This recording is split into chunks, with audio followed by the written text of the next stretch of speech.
That comic podcast.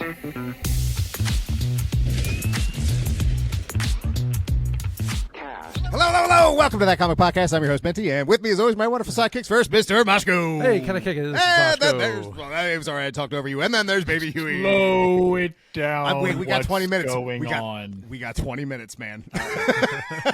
New format. All right, yes. Yes, let's try that one more time. And then there's Mr. Moshko. Hey, can I kick it? Yes, you can. And Baby Huey. What's going on? Oh, and right. I'm starting a timer. Time is now. Time is now. All right. Well, the new format is underway. Baby Huey's got one under his belt. This is second recording of the week. Yeah. Hopefully this goes well. We'll see. We'll see. But is it Am I getting paid more for this? Are you getting paid?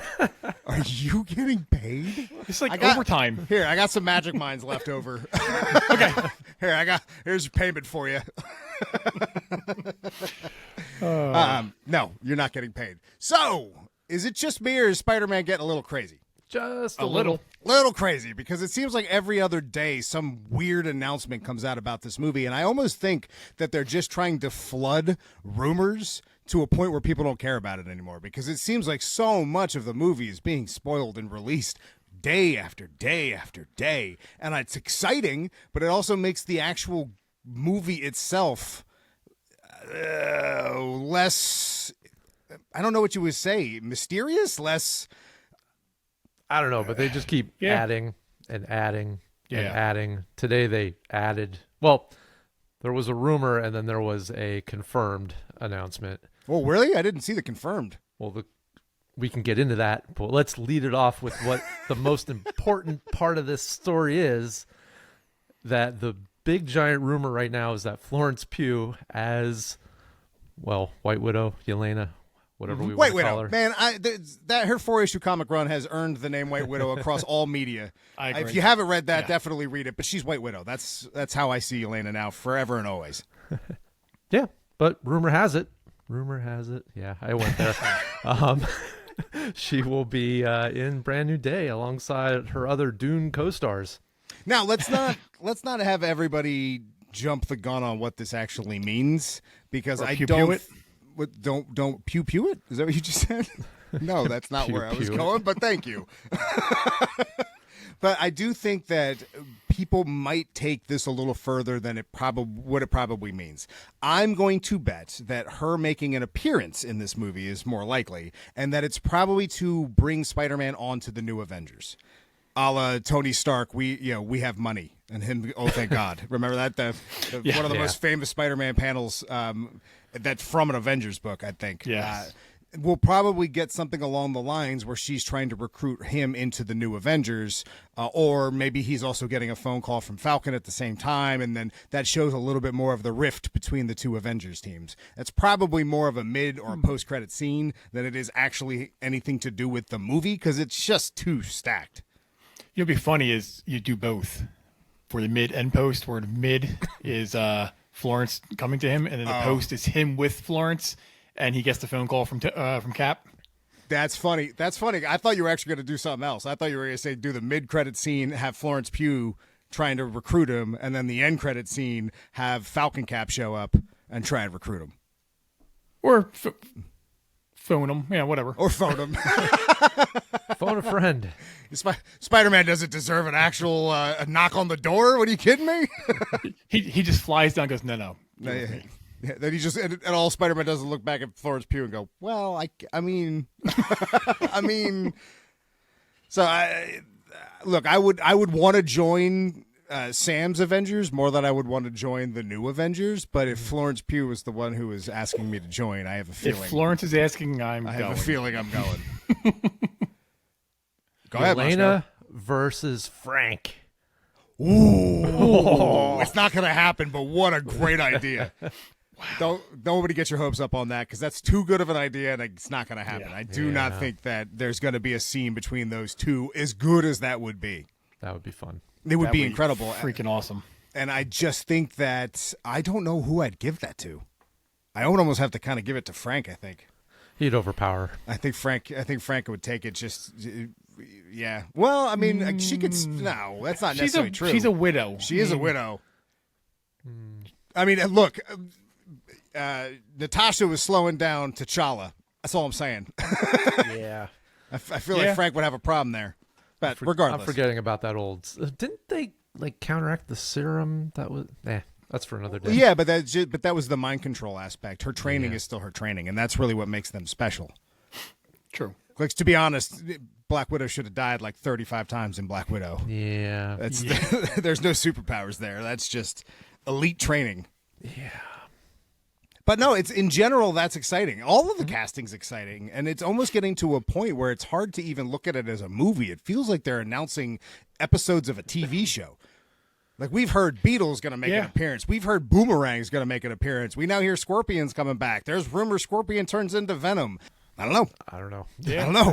That's why I'm silent. Well, that's what's so weird about this is just so much news. Like, it used to be like scraping websites for a week to have a couple stories to talk about, and now they are just it's like a shotgun blast of news about Spider-Man.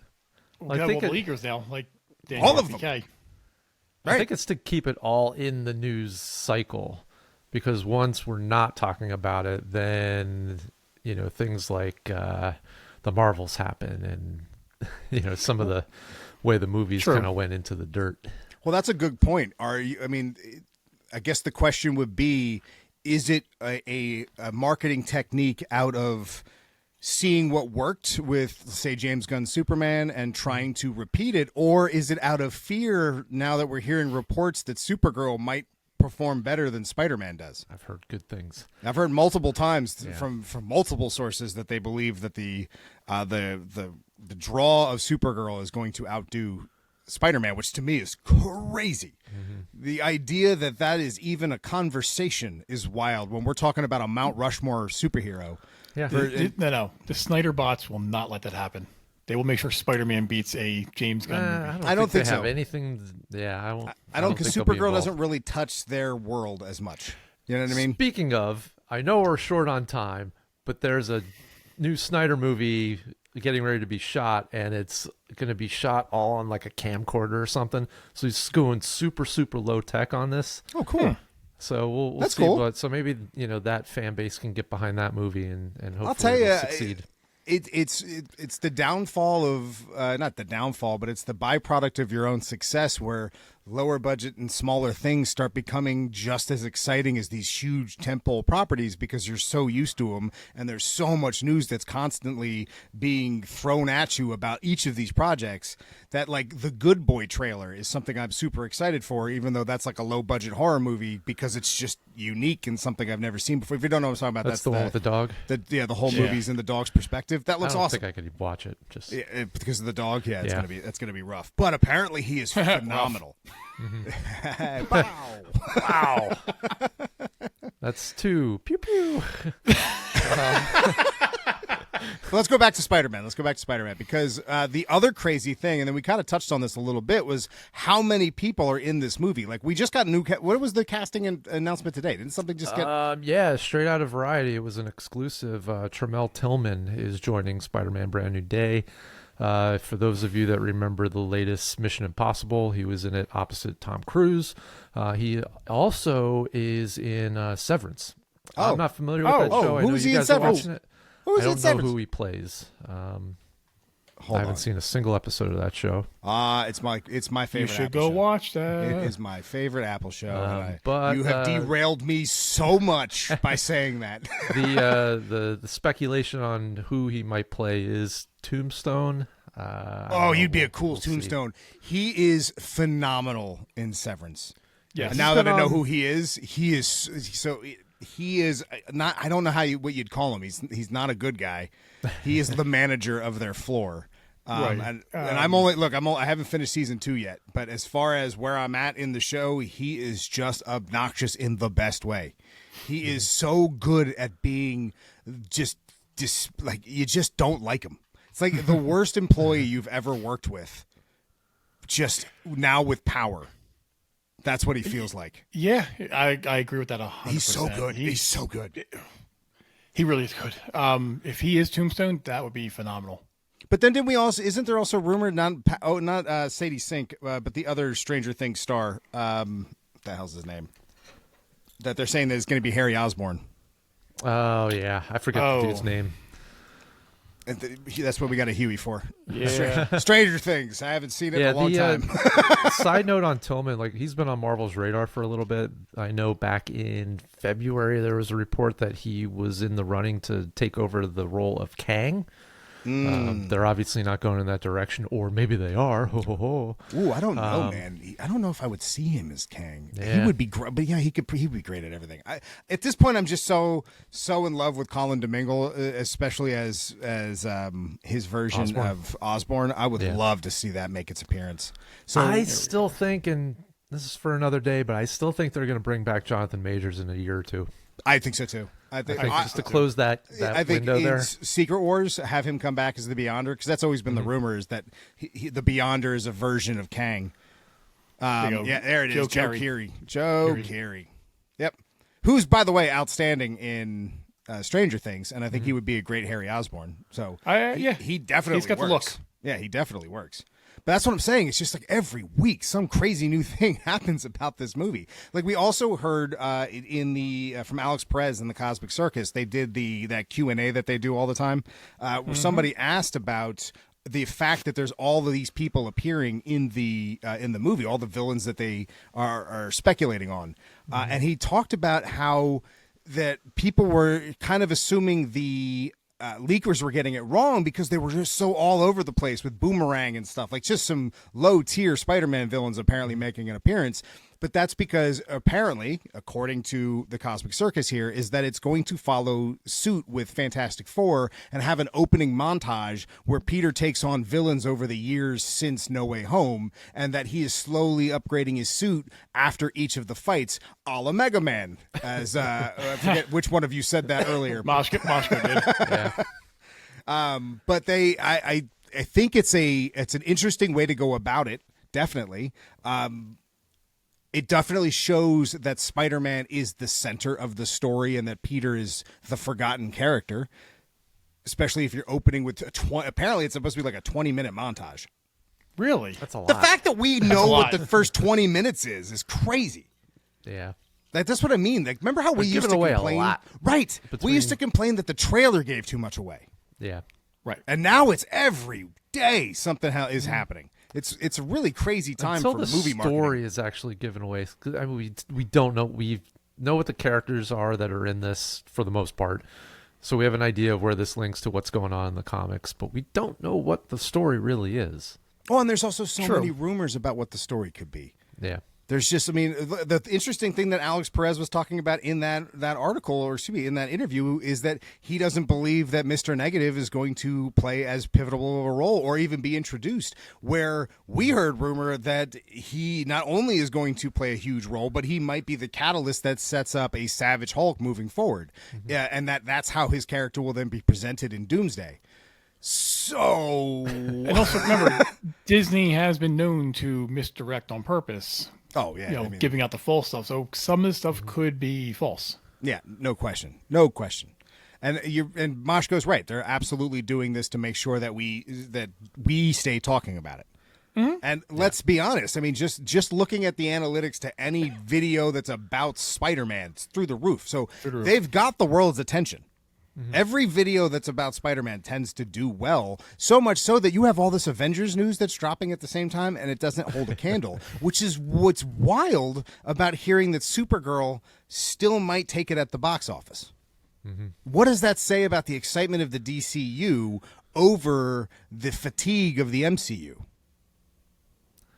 You know what I mean? Like, there's just, because I cannot put those characters together in my mind and see it as a, like, remember when they did the Marvel vs. DC comic crossover from the 90s, the one that we grew up on, not the older Hulk Batman one, but the Spider-Man fighting Superboy. We were like, Superboy? But of course, like, that's a fair fight, if not more. I mean, I feel like the Metropolis Kid would have mopped the floor with Spider-Man, if we're being honest.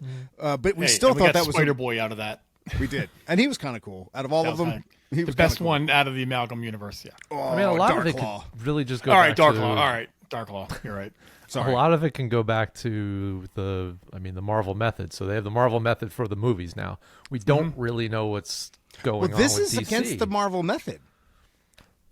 This is not the Marvel method. The meaning Marvel that- method was definitely closed sets. Right, but no, meaning that we know what it's going to look like. We know how the effects are going to be done. We know how the characters are going to interact with each other.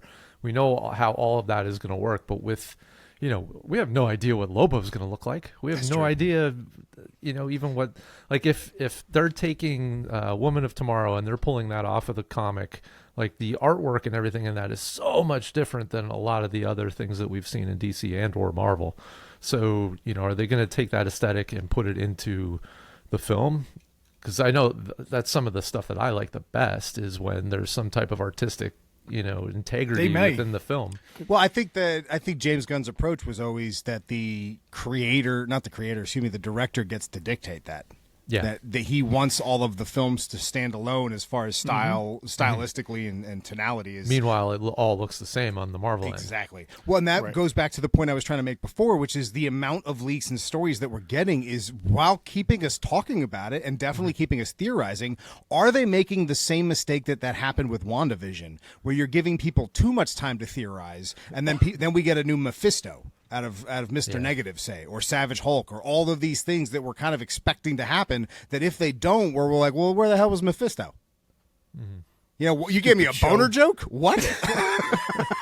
You know what I mean? So it's an interesting way to go about it, because while that was an awesome show, it definitely lost viewers over the fact that they felt as though it didn't meet their expectations, opposed to just enjoying what the story was because of the over-analytical nature of the fans. Mm-hmm. Right, you go in, you're seeing the rumors with Mephisto, and we get nothing. So everyone's like, screw this show. Yeah, no, and I think they leaned into that because they wanted the marketing of it, and they liked the fact that everybody was talking about it. But I do think that it kind of kills the buzz. About it. Sure, well, everybody was.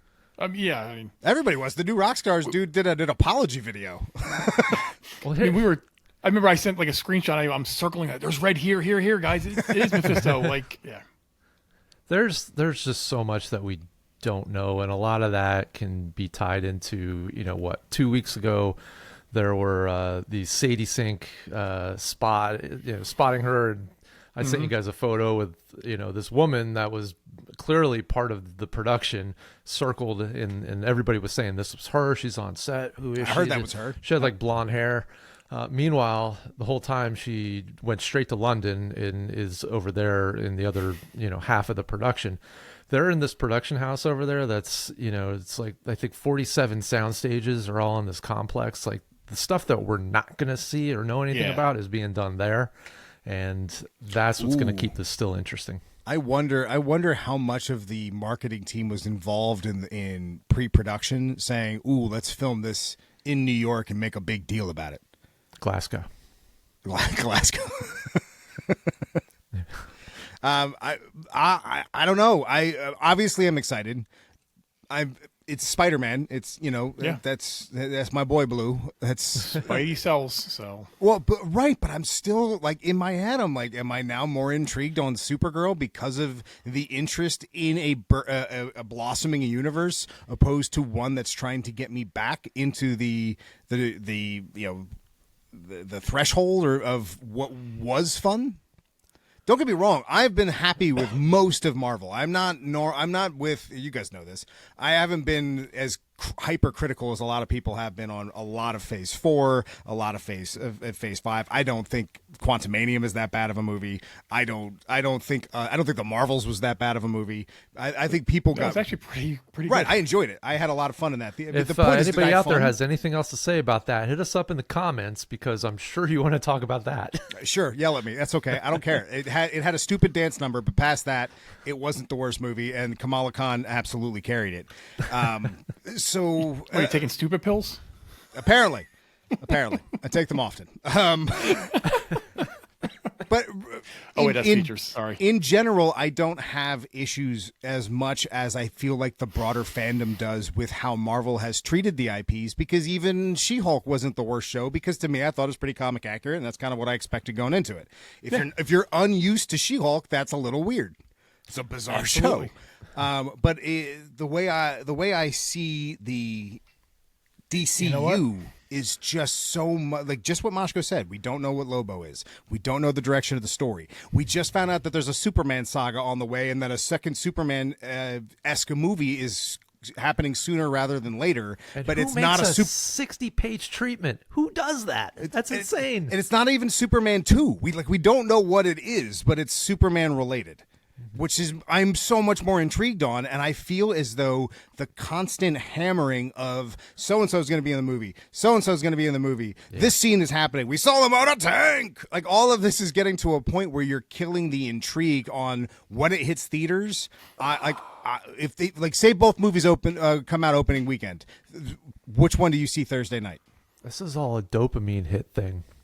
They just keep giving us, something every week. Every week, just to keep every us day. every right day, now. yeah, just to keep us a little more interested. But the problem it wears is off. It'll run dry, and it's a little too soon, I think, for this. Because again, just think about when X-Men, not Age of Apocalypse, Age of Apocalypse, when what the hell, when they showed Weapon X for the first time. Remember they showed his claws, and we were all like, why would you? Why? Right. Like, why ruin that moment? That would have been a great moment in the theater. Or even, hell, Spider-Man grabbing Cap's shield. We all lost our minds in the theater. We have all said that trailers have been ruining things, all the way back to the Terminator and John Connor. However, though, we do owe a lot to Spider-Man showing up in that trailer. No, absolutely. Absolutely. We wouldn't be here right now. Right. That was the reason we all started podcasting in the first place was the Sony deal. But in general,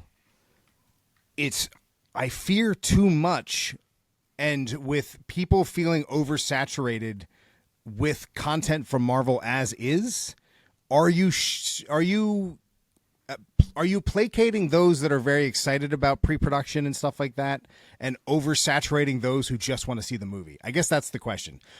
People like us are going to be excited about this news no matter what. People who are on the fence, who just kind of like the movies, but reason they've kind of fallen off from the MCU is they have to do so much homework for it, probably don't like all of this. And maybe I'm wrong. I mean, the views obviously say I'm wrong. Like, you know what I mean?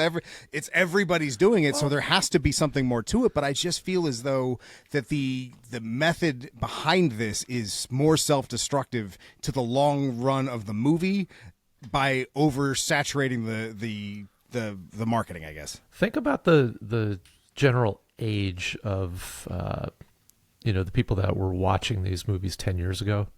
So they're all 10, 15 years a little older. So, us, we've been watching this stuff all our lives. This is what we enjoy. This is it. But for some of those people, it was just, in the, pop culture waves like that. That's what everybody was going out and seeing, as they were in middle school, high school. So now that they're older, moving into a different part of their life, we know people whose kids have done this. So that could be possibly where a lot of that is going away. So now they're trying to capture a newer generation with all these characters, and it's a little tough to get, their head wrapped around. No, I don't disagree. I also think there's a lot that, do you remember the original rumor, since we went back to Sony's Spider-Man MCU debut? Do you remember? It's a long time ago that we heard about this, that the original plan of Sony was to treat Spider-Man similar to Harry Potter. That they would up how Harry Potter, what makes Harry Potter interesting is that they up the reading level for each of the books, because you're supposed to grow up with Harry. Right. Yes. So you were supposed to get 3 movies in high school, 3 movies in college, 3 movies out of college. So kids at that point would be able to grow up in the theater with Peter. We're now starting that second trilogy, but because of the MCU's stagnation, we'll call it, that plan seems to be a bit rushed. Mm-hmm. While the idea still seems solid of Peter now moving into college, I mean, obviously the first 3 movies were Peter leaving high school and Peter going to college, so there is some validity to the rumor. Now we're in this place where, does Peter get a third trilogy where he's an adult, or does that just become the Miles show? You know what I mean? Does that become the Miles trilogy after that? Mm-hmm. Which, at this point, let me get a Miles movie. You know what I mean? Like, come on, Across the Spider-Verse, let's go finish it up. I want my live action Miles. I can't, it's hard to put my finger on it because I am always excited to find out more, but a little part of me is disappointed that I didn't get that experience in the theater. Yeah. Like, honestly, you could have just said Hulk Spider-Man and I would have been like, that's amazing. Yeah, and when then it was Punisher. Hulk, Spider-Man, Punisher, You didn't even have to say in. Punisher. Dude, could you imagine how we would lose our mind if Punisher showed up and none of us realized that was happening? Yeah. Dude, I would have flipped out. You think about all of the because this is what Marvel wants. They want the theater reaction videos that nobody does anymore. They kind of like fake them now. You know what I mean? They want those back, and they could easily get that with a moment like Frank Castle showing up in that movie for the first time, and then finding out, oh my God, he's a mainstay character. Mm-hmm. People would lose their mind. Like, I don't know if this is a good thing for Marvel moving forward, especially if they're trying to entice fans back. They're killing these moments before they happen, which is the ones that go viral and makes everyone want to go to the theaters 4 or 5 times. It's why Fantastic Four got a bad second week drop off, because there's not another reason to go see the movie because the hype's not there. Seeing it with a crowded theater where everybody's losing their minds over stuff, you just don't get that experience. You did with Superman. I did. I don't know about you guys. My theater went nuts. my theater was half dead or half empty. So, well, good for you. That's my preferred. That's my preferred movie theater experience. Sunday afternoons. I don't know. Tell me in the comments if you guys made it through this whole thing, because I am very intrigued on whether or not you think that this is a good way of going about marketing this movie, or if it's too much. And at what point does it become too much? Is it story elements becoming more leaked? Because as of right now, Moshko makes a great point. We don't know what the story is. We see all the puzzle pieces, but have no clue how they fit together. And it seems like they keep adding puzzle pieces each week. I mean, hell, we're supposed to get a whole new round of chairs for Doomsday. Coming soon. Yeah, right. Yeah. That's what. So we don't have the pieces enough for anything. So everybody who's saying they know what's going on, it's like, I feel like I love James Gunn's response to this kind of stuff where he's like, relax. Only 4 people have read the script. Nobody knows what they're talking about. And that's kind of how I feel about this. Because And one of them was not Zoe Kravitz. That's for another day. That's for another day. All right. Well, you can find the show at That Comic Podcast everywhere online. It's at That Comic Podcast, your social media choice. Are we doing the full goodbye now? I don't even know. Yes, always. All right. You can find the show at That Comic Podcast everywhere online. It's at That Comic Podcast, your social media choice. Less is Twitter/X, which is That Comic Pod. But again, That Comic Podcast is the best place to go. I hope you liked this format. I really appreciate this. I'm gonna go read Batman, Absolute Batman number 11 now, because I'm hearing from everybody that this is the book of the last 2 weeks. I wish I could show you a couple of these panels. Don't! I'm so close. I'm only halfway through. I'm only halfway through. All right. Well, I'll see you later this week, gentlemen. Yep. Deuces. Smash that like button and subscribe. And don't forget, we are a podcast, so you can catch us any day on all your favorite podcast platforms. That's